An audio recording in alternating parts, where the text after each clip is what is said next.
See if I can lock on it. Get a picture of their bridge. Put it on the screen.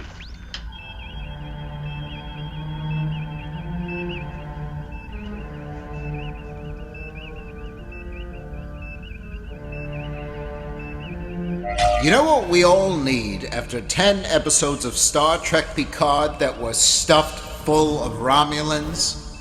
More Romulans.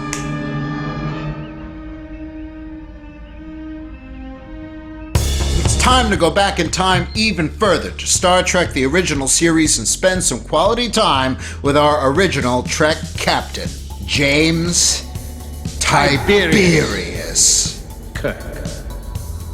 Before that, though, when the Romulans first came to play in the TOS episode Balance of Terror, Mr. Sulu, prepare to move in on the Romulan vessel. it's time to enter the neutral zone and revisit this all-time classic episode. Entering the zone is dangerous, but danger and I are old companions. Welcome back to SYFY WIRE's Warp Factor Classic Blend. Engage!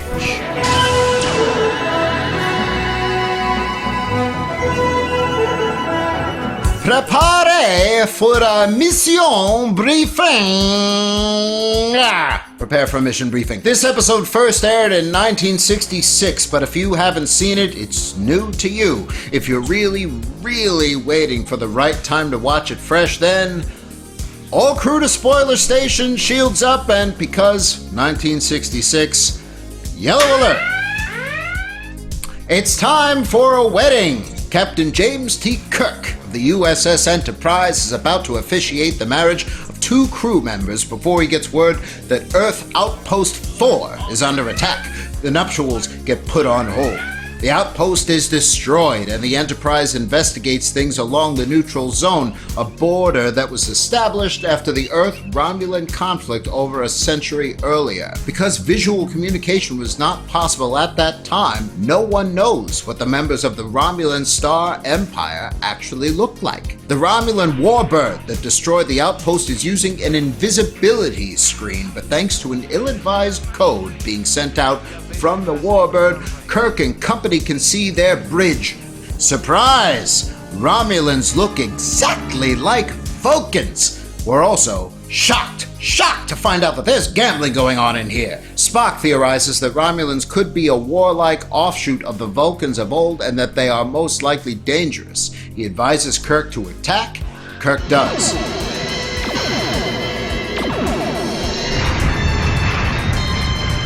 Mr. Styles just cannot get over this and continually says out loud that Spock could be a spy. He's highly xenophobic throughout this entire episode. We know what they look like. Yes, indeed we do, Mr. Styles. We don't love Mr. Styles. Now, it's ship versus ship. Kirk versus the Romulan commander, winner take all. They both employ several different tactics, with Kirk eventually having the Enterprise play dead to get the upper hand. It works, and they win thanks in part to Mr. Spock, who manages to fire phasers at a critical moment as well as rescue the bigoted Mr. Styles. The Romulan commander sets his ship to self-destruct rather than be captured, telling Kirk that in a different reality, he may have called him friend. In a different reality, I could have called you friend. The day is won, but the groomed crew member that was set to be married at the beginning of the episode did not survive. His bride assures Captain Kirk that she will be fine.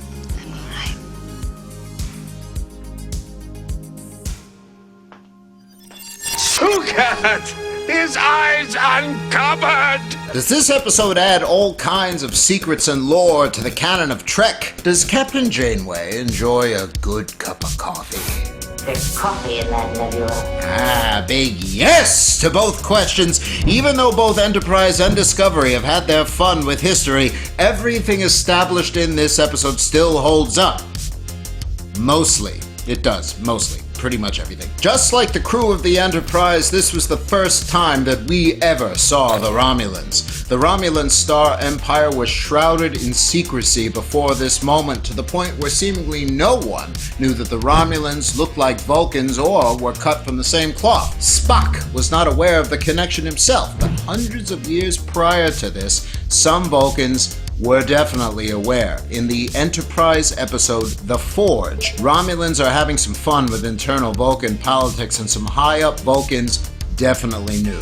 T'Pol, from that series, did not know for certain, but she does make reference to Vulcans that broke off from other Vulcans when they all turned to logic and the teachings of Surak. As she says, those that march beneath the Raptor's wings. It definitely sounds Romulan. Enterprise also steps its NX toes into the Earth-Romulan conflict that is mentioned in this episode. They encounter a Romulan ship in the episode Minefield, but to go along with what Spock already establishes here about visual communications, kind of, and preserve the reveal in Balance of Terror, kind of, the Romulans on Enterprise just don't use that technology. They just say, let's just not do it. The series would have continued to explore the Romulan-Earth conflict if it had received a 5th season, but it's been a long time, and it didn't. Though humans did not know what Romulans looked like, they did know what the planet Romulus looked like, at least maybe. Gabriel Lorca shows an image of it to Michael Burnham early on in Season 1 of Star Trek Discovery. I guess it could have been the Mirror Universe Romulus, but whatever. The planet Remus gets mentioned in this episode and then is largely ignored until the film Star Trek Nemesis. The Romulan Warbird in this episode would be seen again in the remastered version of the Enterprise incident before the very old model popped up recently in the Picard episode Absolute Candor. There's no mention of the United Federation of Planets here, only Earth, an Earth outpost, etc. It's because the concept of the Federation had not been established yet, so we'll just go with it. Cloaking technology is referred to here as an invisibility screen and takes Kirk and Spock by surprise. I don't see anything. Can't understand it.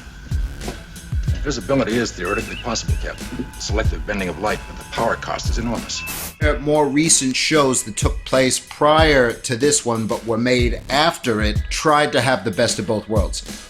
Again, the Romulan ship in Minefield from Enterprise certainly had a cloak, as did the Klingons in Star Trek Discovery.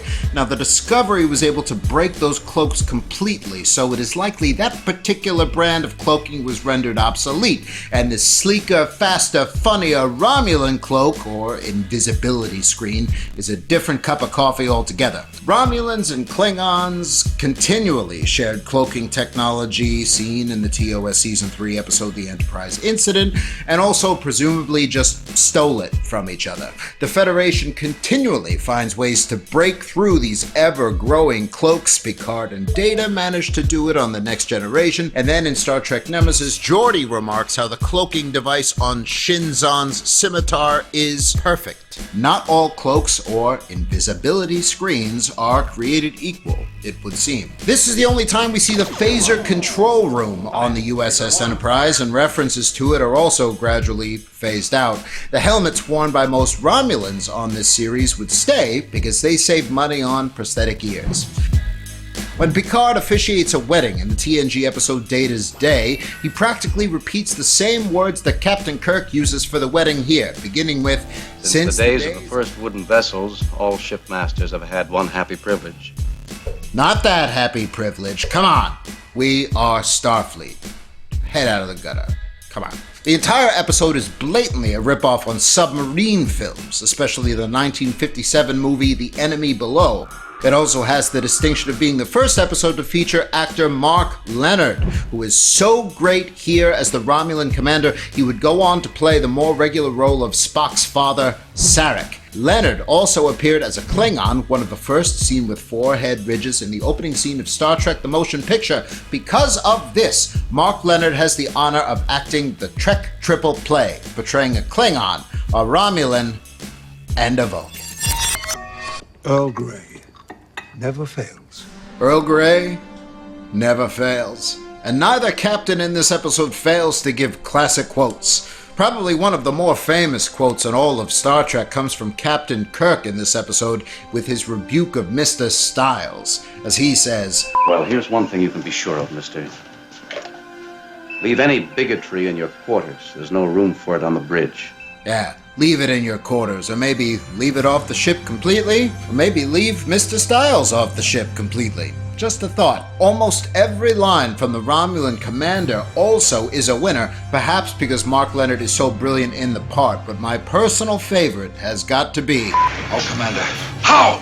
Sorcerer, that one. He reads the thoughts. It's in my brain.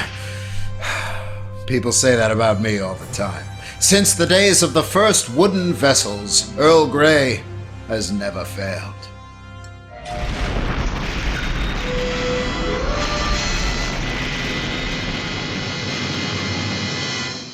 The first Earth-Romulan conflict has yet to really be seen on screen, and there's so much that we still don't know about the Vulcan-Romulan schism. With Star Trek Picard going deep into Romulan history, Shadvash, might Season 2 somehow go into all of that a little bit further? A half-Romulan, half-Vulcan, all-cop character like O could provide an interesting gateway, but they could also, just give the Romulans a rest for a season, Elnor aside, of course. Speaking of things that probably need a rest, Crusher Watch! Crusher Watch! She's not in the episode, not in Balance of Terror. The character was not alive when these events took place. Is that a valid excuse? Yes. Yes, it is. Hailing frequencies open. Our hailing frequencies are now open. Last week we asked, do Q's indictments of humanity have merit? The choices were A, not at all, B, some points are fair, and C, he's totally right. The largest response was B, some points are fair. Be sure to reach out on Twitter or YouTube if you have any brilliant thoughts on Balance of Terror, or if there's a particular episode that you want to see us feature in the future. Where do we venture next? Perhaps the Delta Quadrant. There's coffee in that nebula. Until then, we are creatures of duty. I have lived my life by it. Just one more duty to perform.